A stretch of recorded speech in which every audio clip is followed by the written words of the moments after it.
Hello and welcome to another episode of Phrasally, Verbocious. Good morning, Alan. Morning, Chris. And so this week we're going to talk about the elephant in the room. 2020.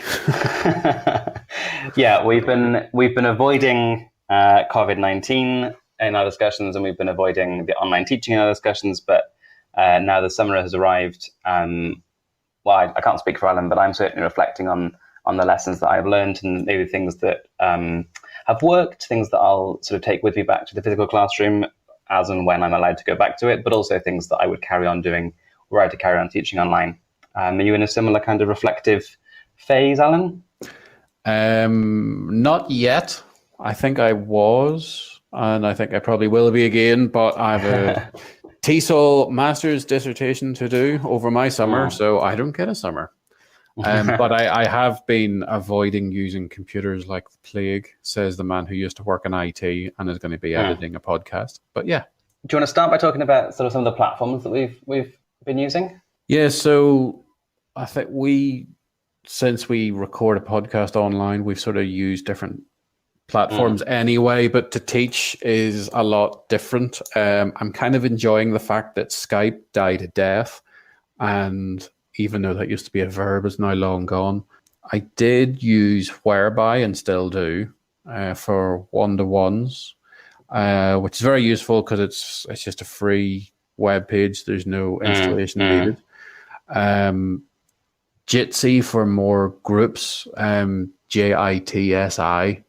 Oh, so that's not a paid platform then, is it? No, entirely free as well. And it's a web-based one? Yeah.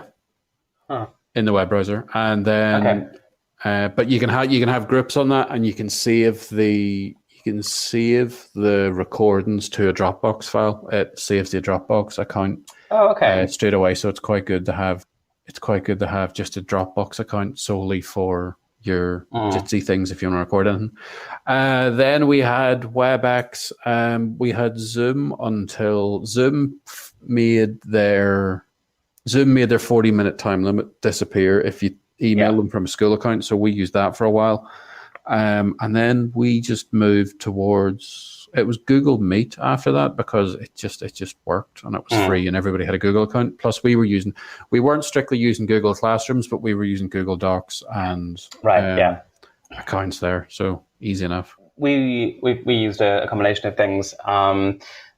Zoom was used for a while. There were lots of privacy concerns in Spain, which I believe the company has now addressed. But anyway, we moved away from that because of concern from parents. We were using Cisco's Webex instead, which ultimately, all of these platforms are doing more or less the same thing with slight variations in their functionality, I suppose. There's 400,000 different ones, but they're all the same thing.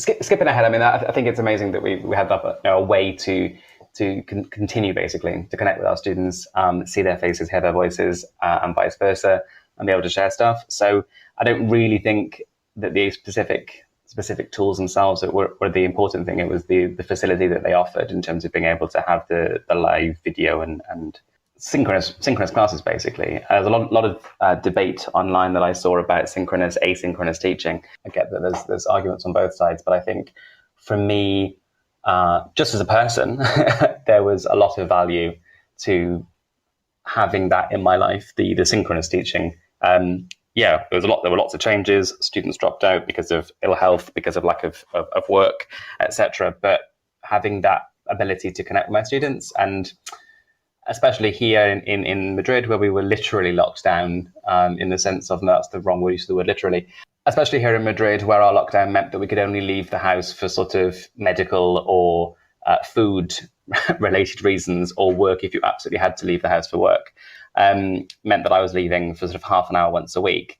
So having that kind of in my life, still being able to work and talk to my students was very important to me, sort of for getting through the period. Yeah. I think we're going to be going down a route of a mix between synchronous and asynchronous from now on. I think this sort of just confirmed it, but I think we have to take into consideration that, we had students who just disappeared because there's no Wi-Fi in the house to begin with. Maybe the kids or the parents only have, say, 2 gigabytes of data in their phone for a month, and that's it. So we're going to take that into consideration. I did my young learners course this year, which during the Masters, which so happened to be, because I mean, you're not teaching kids, but I mean, every Saturday morning there was an online session, and then there was the good old type of forum, as in by good old I mean the good old days of the internet. There was a forum for everybody, and it was quite active, even though there only was about 14 people in the course, which was pretty good. But I think that mix is much more realistic to see in the future. I think so, and I think what this has highlighted is perhaps we're not. Everyone's been sort of saying, "Oh, online education is the panacea; it's the future." I'm not entirely sure that. I'm wondering whether this is showing that we're not quite there, but that actually what might be the case is also a form of blended, as well as asynchronous and synchronous, but a form of online and offline learning as well. And I think it's one of those things of we've now got another string to our bow, as the saying goes, in that we can reach more students, and we can reach more students in the way that they want to be reached. I know I've got adult students who have said, please, can this stay online? This is way easier. It fits way better with what's going on for me. But then I've got other students who, especially with the way we normally would timetable kids' classes, so if you've got 2 or 3 siblings, then we would, our timetables are so that they can all come at the same time, right? So we have obviously different levels being taught. Well, that's great if they're coming to the academy, but if they're at home and there's only one device, only one of them can have a lesson. So I think it's one of the situations where, okay, well, we've got something else coming available, but it's going to change the way we work, and maybe add to the way we work rather than completely revolutionize it. I think this is one of those things where it's July 2020 we're recording, and the first half of this year has been a real eye-opener to not only is the term digital native dead, which I'm glad to see, but I think it's opened people's eyes to seeing that not everybody is in the same boat when it comes to knowledge of technology. Right. Now, I'm coming now, being an English teacher since 2013. I'm coming, 10, 15 years ago, I was a software developer, and the thing with software and how it's developed and how apps and how, the mobile world is developed is there is just this assumption that everybody's in the same boat and at the same level of how to do this. I mean, that's why you don't get manuals to anything anymore, because those people developing it just sort of assume. Whereas I think a lot of companies have suddenly realized that there's no such thing as a digital native, because just because you're using a device doesn't mean, if you can click a like button on Instagram, that doesn't mean to say you know how to go into the guts of it and change settings. And you also have to be careful that just because somebody's sitting in front of a computer doesn't mean that they are competent users to do anything more than check their email. Or to do anything more than they currently do. Yeah. Because we're all good at the things that we do all the time, but that doesn't mean that that can transfer. I can drive a car competently on the left, and when I come to drive a car on the right, which is not how I learned to drive, I'm not starting again, but it's more difficult. I can drive a car competently, but I wouldn't want to drive that same car at 100 miles an hour. Yeah. Just because someone can drive doesn't mean that they can drive in adverse conditions, doesn't mean they can drive on the other side of the road as easily. So just because someone uses a computer every single day to word process, maybe they check their email, maybe they do this, maybe they do that for their company, it doesn't mean automatically that they can just go online and teach. Exactly, yeah. And I think it's kind of funny when you talk about with driving a car, just because you have a certificate that says you can do something doesn't mean you can do it either, because I passed my driving test 10 years ago. The last time I drove a car was 8 years ago. Living in small cities, and I enjoy walking. So, of course. I wouldn't want to get behind a car again. So good luck to anybody who needs me to drive them somewhere. Tractors is different.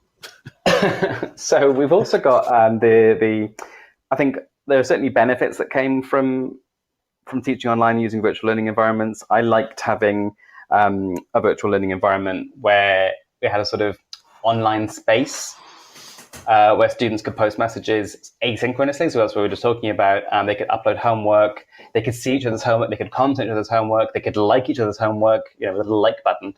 I thought that was really nice. I think it's important that people, as opposed to this whole this system works, this doesn't. I think it's important that people just find something that works for them and something that works in their situation. I think the problem, especially when everything kicked off in March, and I think I just had enough of it in April. Was basically I've taken this year out to do as much CPD as I humanly possibly can.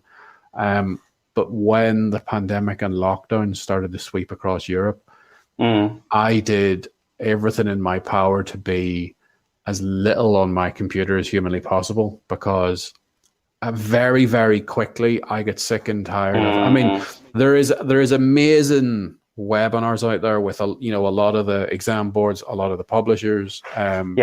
Macmillan and Trinity this year have been brilliant, but as soon as the lockdown started, there is so much that's just suddenly appeared going, here's a thing that you should try out. Here's a thing you should do. This is what I do. And I just get sick and tired of, even on Twitter teacher accounts, it's just, every other post is just, here's a great idea that you should be doing. And it was too much too fast, if you know what I mean. I can remember saying it was in the ELT Ireland chat, I think it was even in April, someone was saying, we're just moving to online now. Those of you that were already here, what advice have you got? And my tweet back was, pick something that works for you and stick with it. Yeah. Because if it's working for you, it's working for your students, as and when you get comfortable, maybe you bring other bits and pieces in. Mm-hmm. As and when you get comfortable, maybe. But until then, just do what you have to. Focus on our core purpose, which is to teach. I found very quickly after probably started noticing it in April, because March lasted 16 months this year. But I noticed by the start of April that the teaching became secondary when there was a group of teenagers in front of the screen or in front of a black screen in front of you. Because after a while, it was just getting them to talk to anybody else. Because, in parts of Spain, parts of Italy, and parts of Ireland, it wasn't just a lockdown. It was locked in the house if you were under 16 or under 18 and you weren't doing shopping for your parents or whatever. Yep. 1,000 times this, absolutely. Yeah. So sometimes it was glorious just to see a cat walk in front of the camera or to hear barking in the background because Dougie suddenly became the center of attention. And this leads me into something that I think is also a benefit, but not necessarily something that I would necessarily want us to be doing for the rest of my teaching career. But that homeness, that domesticness became something that could be turned into a benefit, always seeking to find the opportunity rather than seeing it just as a challenge or an obstacle. And okay, so the kids are at home. Oh, I got to teach the home to my little kids. Brilliant. Okay, so what rooms are in your home? Fine, go off you go. Come back in 5 minutes. I want 3 items you found in each room in your house. Not written down, not like carried. That would be ridiculous. They're only small people. But go off and use the space in your home then, and come back. Or, what was that noise? Oh, it's my dog. Really? I didn't know you had a test about your dog. I had one student with an incredibly loud parrot. Nice. who would often take part in the lesson. Mm-hmm. I have an adult student who I've actually always taught online this year, who has a cat, and the cat is usually in the lesson. I literally sat on the lap of the student during the lesson, and it's just it gives the student something personal. Mm-hmm. I mean, it's literally personalization. It's not sort of class. Now write 3 sentences about yourself. It suddenly made show and tell. It suddenly made show and tell much easier, really, didn't it? Because the show and tell could be just in the other room, or could have 4 legs and is sitting on your lap, kind of thing. Yeah, it's quite good. One of our other teacher friends, James, what he did was, in his flat, he recorded himself doing 30-minute or 60-minute like fitness videos every morning, and he would then send that to the students.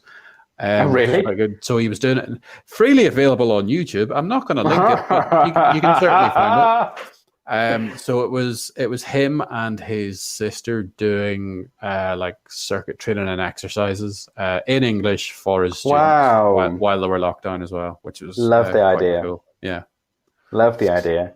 Show and tell actually reminds me of something else I did with some of my team students. Was to go find a photo or a picture that means something to them in the house, because we do it with kids in the classroom, and photograph on your phone, for example.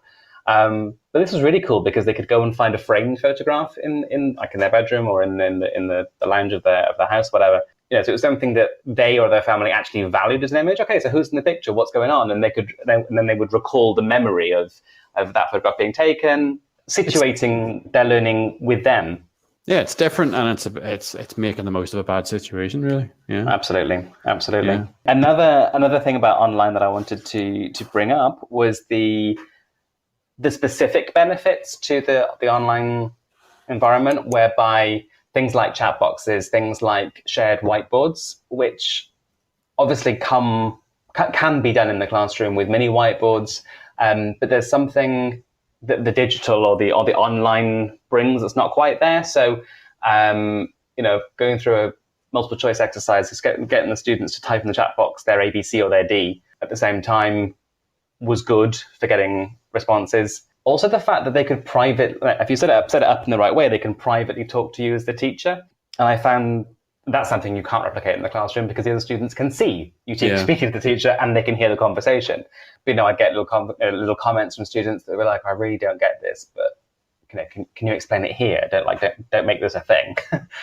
I think one of the ones that struck me first was speaking on a computer, because some people, it was like blood from a stone from some people, whereas others were quite happy to talk a lot. So what we found was more useful was shorten the group class times down, but do them more frequently in a week. But record videos of yourself, put it into Google Classroom, or we just used Google Drive as opposed to the whole classroom, and then get them to send responses to us in video, which was quite good, because then some of them, all basically we wanted to see was a talking head. Grand. Some of them, I remember one who actually had he must have used a background to put himself in a setting, and he put himself in, the English BBC newsroom. So, the big red and, white floor and screen in the background. He put himself in that and read out a news story. And I'm like, that's cool. That's cool. Yeah, that's really good. They got as creative as they wanted or as uncreative as they wanted. That's fine. All we wanted was, here's a video of me talking to you. Now talk back to me. And it was more effective than 14 people in Google Meet, where some people, didn't want to see themselves on screen. The creativity thing is something that that I was speaking about in ELT Ireland a few weeks ago, which was that having them at home gave them room for creativity and sort of liberty that they wouldn't normally get in the classroom because of the time, the space, and maybe resource constraints as well. So I spent a lot of time doing lots of mini projects with my young learners, where they would certainly in the beginning, their older siblings and cousins and things were getting this tidal wave of homework from the high schools, and they didn't seem to be getting very much at all. And they were actually asking me for homework. We started making little mini projects, posters, displays, but like separate displays. So everyone would make their own posters. But they were able to spend more time on it because it wasn't one section of a couple of lessons in the classroom. It was, that was the end of the lessons for the week. Put something into upload it by Monday, and then they could spend as much all the time as they wanted.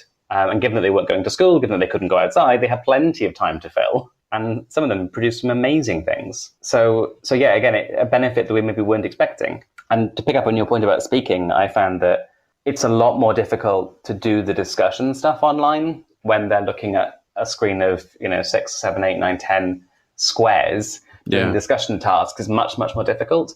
So actually, it exposed the need for the turn-taking skills. The picking up on a point, the handing topic back to your speaking partner. Those things had to be more explicit. It's one of those weird things, because we've basically gone, our whole teaching careers where there's so much extra you have to read from talking to a human being that is suddenly not there. You either have a talking screen or a black screen with their name, and that's all you have to go on. It's almost the same as recording a podcast remotely. You just gotta hope. You just gotta hope there's a silence for 2 seconds before you can get a word in. Whereas, the whole point of our job is to get people to read, a situation in a second language with body language, with eye contact, with hand gestures, and suddenly all that's gone. I think also that, and I like the point you made, but I want to pick up on it and just say that in addition to that, though, we know each other. We've an existing in-person relationship. We've been doing this podcast for over a year, and we're functioning in our first language. So one thing we started doing was you turned your screen off and on when you had completed something. Was our way of allowing for turn taking in groups, which sounds like it would be messy, but it did actually work quite well. So it was almost like whack-a-mole with screens coming off and on. Because even though there's that delay online, there's the infamous "Can you hear me now?" and there's the "Okay, are you done?" But to make it flow a bit better, especially because it is an L2, we turned your screens off and on, or you flicked them off and on, just so everybody could see that there was something flashing on screen. Yeah.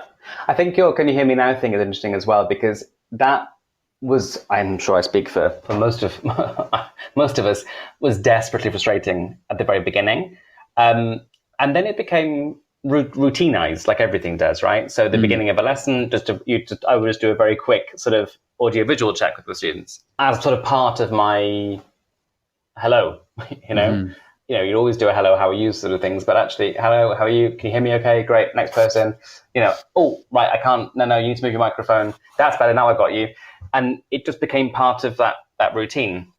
To conclude then, Alan, what one thing, what learning, what new skill that you've taken from the online teaching would you want to take back to the physical classroom, whenever that might be? I think what I'm actually going to do more is get students talking to the camera more and then sending that to me. I think there's going to be a lot more. I mean, one of my B2 level students said it best last year when we were talking about usage of the workbook, because I like to think the workbook, especially with adults, is a reference book as opposed to a homework book, because you're not going to learn the language from that. And he said this brilliant thing of, if somebody rings me and is American and starts talking to me and he's in Asturias, I'm not going to have to sit there and do 10 fill in the blanks of phrasal verbs to then be allowed to listen to him. I have to listen to him there and then. So I think a lot more interactivity outside the classroom is where I'd like to go. I think I'm going to be recording a lot more for students. I'm going to be, putting it into Google Classroom. I think writings much more are going to be in Google Docs. I'm not advertising, by the way. And I think I'm going to get them speaking a lot more, speaking diaries, talking about their interests or just whatever the subject matter may be, and then sending that to me. So they're definitely doing a lot more interactivity and speaking outside the classroom, and then I'm able to look at it a lot more. So I reckon that would be it. Well, that's nice. I mean, I asked you for one and you gave several, including my answer. So that helpfully sums up our conversation. Yeah, because I was going to talk about the electronic submission of work as well, and how that's sort of changed sort of my workflows and got stuff back to students faster. They submit it when they're ready, so they actually get it. They get a response to their written work a lot more immediately than if they follow the timetables that we would normally have in the classroom. That's also a question for listeners, actually. So if you wanted to tweet at us, get in touch and let us know what things you have learnt from teaching online, that would be cool. I think that's just about it from us today, isn't it? Yeah. Well, thank you very much for listening. Thank you very much, and goodbye. Slán foil. Thank you for listening to another episode of Phrasally Verbocious. If you'd like to get in touch, you can tweet us at PhrasallyV on Twitter.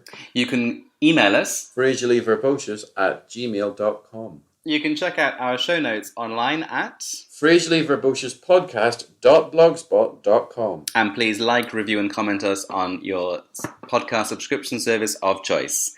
Goodbye. Goodbye.